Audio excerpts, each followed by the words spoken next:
People don't want कि gradual change होना चाहिए, पीपल वांट इंस्टेंट वो चीज़ें, और इंस्टेंट चीज़ें नहीं होती। रिफॉर्म बहुत धीरे धीरे होते हैं, चेंजेस ग्रेजुअली होते हैं और ये टाइम लगता है। इसलिए हम लोगों का मोटिव ये है कि आपको जितने दिन बैठना पड़ेगा। आप लोगों ने सोचा, आप तो ठप्पा, आप लोग आज लोग कहेंगे कांग्रेसी हो गए, आप क्या सोचा आज? भाई अगर हमको कोई भी पॉलिटिकल पार्टी सोशल जस्टिस की बात कर रही है, वुमेन एम्पावरमेंट की बात कर रही है, हमारे न्याय को सुनेगी, दलितों के प्रॉब्लम्स को सुनेगी, तो हम लोग उनके पास जाएंगे। कांग्रेस क्या कर सकती है? कोई सत्ता में थोड़ा ही है, सरकार में थोड़ा। ऑपोजिशन है ना, ऑपोजिशन है ना।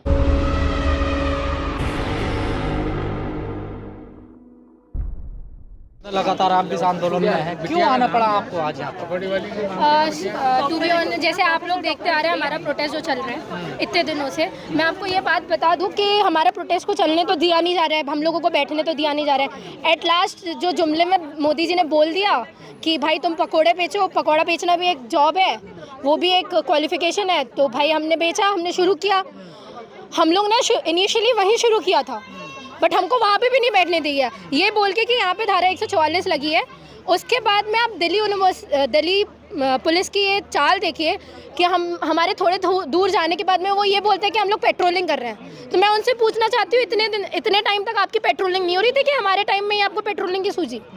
एक बात। दूसरी बात, यहाँ पे आने का हमारा मेन मोटिव ये है कि वी जस्ट वांटेड कि ऑपोजिशन की पार्टीज जितनी भी हैं, हम लोग ये चाह रहे थे कि हम लोग सबके पास जाए, सबसे गुहार लगाए कि हमारी जो बात, जो पार्टी पावर में है वो नहीं मान रही है, हम लोगों को डिटेन किए जा रही है, स्टूडेंट्स को डिटेन किए जा रही है, हमारी सोशल जस्टिस की मांग को नहीं मान रही है। तो आप यहाँ सुरक्षा लेने आए हैं? हम लोग सुरक्षा नहीं लेने आए हैं, हम लोग बस एक मैसेज देने आए हैं कि आपकी यहाँ की बेटियाँ, दलित बेटियाँ सड़कों पे उतरी हुई हैं, हम लोगों को न्याय चाहिए। हमारे साथ में अगर वो हम लोगों को सोशल जस्टिस दे सकते हैं, कांग्रेस न्याय देगी आपको? अगर हम लोग आए हैं, उन्होंने इतना हमारा ग्रैंड वेलकम किया है ये बोल के कि आप बाहर नहीं रहेंगे, एज अ वुमेन आप अंदर आइए। आपका इस्तेमाल तो ना कर ले कांग्रेस का। देखिए, अगर कोर्ट जो है आपकी बात नहीं सुनता और जो पुलिस है वो आपकी बात नहीं सुनती, तो आपके पास लास्ट ऑप्शन क्या रहता है? फिर आप ऑपोजिशन पार्टी के पास जाते हो ना, शायद वो आपकी बात सुने, शायद वो थोड़ी हेल्प कर दे, थोड़ा वो सपोर्ट कर दे। तो हमने तो ये सोचा ही नहीं था कि कांग्रेस पार्टी की जो लीडर्स है वो इतने अच्छे से हमारा वेलकम करेंगे। जब हम आए, हमने सोचा हम बाहर ही पकौड़े का ठेला लगाएंगे, बट उन्होंने, उनका दिल इतना बड़ा, उन्होंने हमारे लिए अपने दरवाजे खोल दिए, हमें अंदर बुलाया।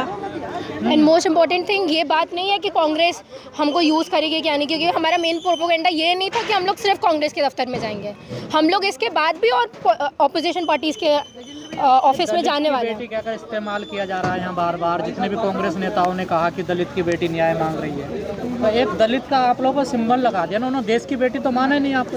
सर, तो हमको देश की बेटी मानने की जरूरत क्या है? हम लोगों को ये बताइए, क्या दलित होना आप लोग ने ये सोच के रखा हुआ है कि दलित होना कोई गुनाह है? क्यों गुनाह है? एक गुनाह है, आप सब जानते नहीं। तो दिक्कत तो यही है ना, इस देश की पॉलिटिकल पार्टी ने उसको गुनाह बना दिया है कि अगर आप ऐसे कास्ट से बिलोंग करते हो तो आप गुनहगार हो, और इसी स्टीरियोटाइप को हम लोगों को तोड़ना है कि क्यों भाई, पैदा होना मरना ये हमारे हाथ में नहीं होता। हम लोग कौन से घर में पैदा हो रहे हैं, ये मेरे हाथ में नहीं था। मैं एक दलित घर में पैदा नहीं हुआ, मेरे हाथ में नहीं है। तो उसको ये सोच के उस स्टीरियोटाइप को लेके ये बैठना कि भाई तुम दलित हो, तुमको न्याय नहीं मिलने वाला है, तो ये कोई बात नहीं होती है। क्या आप लोग रोजगार के लिए कर रहे हैं या एक सरकार पे तंज कसा जा रहा है?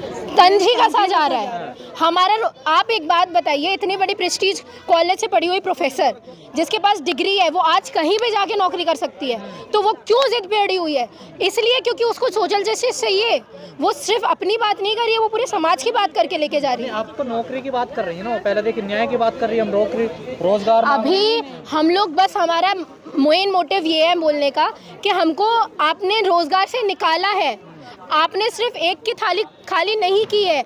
मास डिस्प्लेसमेंट हुआ है दिल्ली यूनिवर्सिटी में, बस द थिंग इज बाकी प्रोफेसर्स नहीं आते मुंह खोल के बोलने के लिए। इस पर कैसे भरोसा कर लिया आपने? इसी दफ्तर के बाहर, इसी गेट के बाहर, अभी सबके बाहर एक मिनट में, अब से 3 महीने या 4 महीने पहले आपकी दलित समाज की बेटी थी अर्चना गौतम, आपने नाम भी सुना होगा, आपके आंदोलन में भी गई थी वो दिल्ली विश्वविद्यालय में, इन्हीं लोगों ने उसको मार के भगाया था, तब तो उसके समर्थन में नहीं आए थे। देखिए, आप मानो चाहे ना मानो, और हो सकता है इसके बाद यही कांग्रेस नहीं, हाँ। नहीं, देखिए मैं आपको एक बात बता दूं, आप मानो चाहे ना मानो, या हो सकता है इनडायरेक्टली जो व्यूअर्स होंगे वो मुझे ये बोलेंगे कि भाई हो सकता है कांग्रेस के सपोर्टर अब बनते जा रहे हैं, बट द थिंग इज हमारे कांग्रेस ही हो गए ना। नहीं सर, दिक्कत ये है ना कि पॉलिटिकल पार्टी जो अपोजिशन में सबसे बड़ी कांग्रेस है, हम लोगों से अपने लोगों से उम्मीद की ना, हम लोग चाह रहे थे कि हम लोग जाएं, हम लोग तो सबसे पहले गुहार अपने ही लोगों से लगा रहे थे ना, बट उनका प्रोटोकॉल मानने में, उनको जाने में, उन तक पहुंचने में हम लोगों को इतना समय लग रहा है कि उनके पास ही टाइम नहीं है हमारे से मिलने के लिए। हम लोग पहले उन्हीं के पास गए थे। किसके पास गए? हम लोग माननीय मायावती जी के पास ही गए सबसे पहले, उनके डायरेक्ट बात नहीं हुई। हम लोग तो ये भी बोल रहे थे कि आनंद जी से हमारी बात हो जाए, वो आए हमसे बात करें, तो हम तो अभी भी बोल रहे हैं कि हम लोगों को आपके सपोर्ट की बहुत ज़्यादा ज़रूरत है, बट द थिंग इज़ उनकी सेफ्टी सिक्योरिटी इतनी हो चुकी है अब कि वो शायद हमसे नहीं मिलना चाह रही। इसकी क्या गारंटी है? जो अर्चना के साथ हुआ कुछ दिनों बाद आपके साथ भी तो हो सकता है। तो हम लोग इतने मंदबुद्धि नहीं है ना सर कि हम लोग सिर्फ एक पॉलिटिकल पार्टी में ही बैठ जाएं। हम लोगों का मेन मोटिव ये था कि हम लोग सारी ऑपोजिशन पार्टी में जाएंगे। अभी हमने आज तो शुरुआत की है, कल को आप फिर हम लोग देखोगे बीएसपी के दफ्तर के बाहर हम लोग राष्ट्रपति मैम के बाहर भी जाने वाले, घर के बाहर भी जाने वाले, तो आप हम लोगों को बीजेपी समर्थन बोल दोगे? हम लोगों का मेन मोटिव ये है कि हम लोग जाएं, हमारी मांग को रखें। तो अब इस ठेले से न्याय मिलेगा या कोर्ट कचहरी से न्याय मिलेगा? देखिए, जो केस है ना, जो लड़ना चाह रहा है, जो केस चल रहा है, वो 80% केस हमारा कोर्ट में चल रहा है और कोर्ट में बहुत अच्छा केस चल रहा है। ये क्या नोटंकी क्या है? ये हम दबाव है कि जो लगातार आप कर रहे हो वो नहीं करो। कोर्ट सर, हाँ सर, कोर्ट की बात कर रहे हो, ये पॉलिटिकल पार्टी कोर्ट की भी तो बात नहीं मान रही है। हाई कोर्ट ने ऑर्डर दिया कि जो डॉक्टर रितु का प्रोटेस्ट है वो वैसे ही लगेगा, बल्कि डॉक्टर रितु को आना चाहिए था ये एफआईआर लेके, जो दिल्ली पुलिस लेके गई कि वो बैठी हुई है, वो बाहर से लोगों को बुलवा रही है। लोगों को बड़ा कंफ्यूज हो गया ना कि सब अचानक से एकदम नौकरी की बात होने लगी। पहले आपका नारा था नौकरी नहीं न्याय चाहिए, तो लोग कंफ्यूज हो गए। सर, हो क्या रहा है ये? हमको न्याय चाहिए, आपने न्याय दिया, आप नौकरी पे नौकरी छीन रहे हो, आप न्याय नहीं दे रहे हो। चाहते क्यों? हम तो सारी बात लेके चलेंगे ना। आप मुझे ये बोलो कि मैं जेंडर इक्वलिटी की बात करूँ तो मैं सिर्फ जेंडर इक्वलिटी की बात करूँ, बाकी चीज़ें देखो ही ना। डॉक्टर रितु को पता नहीं था नौकरी किस आधार पर रखा गया उन्हें दिल्ली विश्वविद्यालय में? किस मतलब आप ये चाह रहे हैं कि उनके प्रोपोगेंडा के हिसाब से हम भी चले कि उनको भर्ती करनी है तो वो इसी हिसाब से करेंगे? यादव तो नहीं कर रहे विरोध, जो हजारों टीचर निकाले गए। I don't know why he is not doing that and we really want कि आप आइए, बिकॉज ये आपकी लड़ाई है। हम लोग SC ST, अनफॉर्चुनेटली मुझे ये बोलना पड़ रहा है और मैं नहीं चाहती ऐसी चीज़ बोलना, बट SC ST के कंपैरिजन में OBC उतना जागरूक नहीं है आज भी, और आप फेस हैं।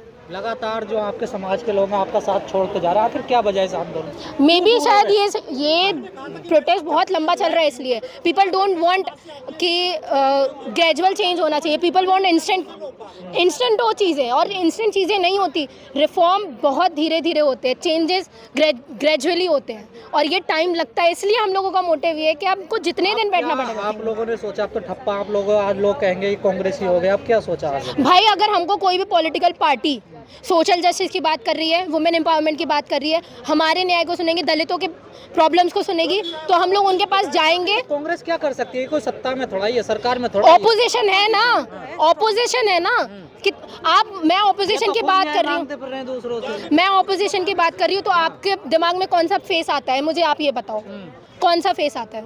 ओपोजिशन तो है नहीं देश में, कब से आप देख नहीं रही हैं, सुन नहीं रही हैं? ऑपोजिशन नहीं है तो हम कुछ करना भी छोड़ दें, नहीं तो हम लोग एक काम करते हैं, घर में बैठते हैं जैसे सारे लोग बैठे हुए हैं। That's what you want, I guess.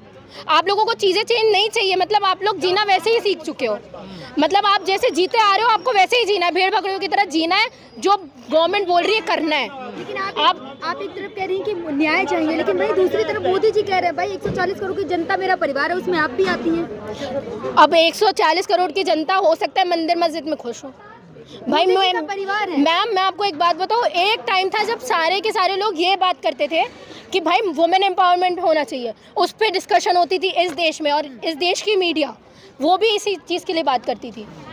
कहाँ है वो? अब लोग मंदिरों में खुश हो रहे हैं। आप रिलीजन को सडनली क्यों आप रिलीजन को इस मोटिव से जोड़ने लगे हो? मुझे नहीं समझ में आ रहा है। Politics is another thing, religion is another thing.